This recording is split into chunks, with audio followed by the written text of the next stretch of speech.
Polaris RZR brake pad removal.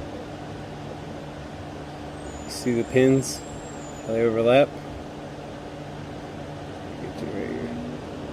What you have to do is squeeze this bracket, like so. Now, that out of the way.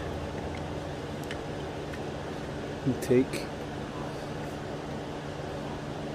and work it up off the pin. Now this side, once you rotate out of the way, as you can see, it's still blocked. So what you have to do is roll it forward and take it out.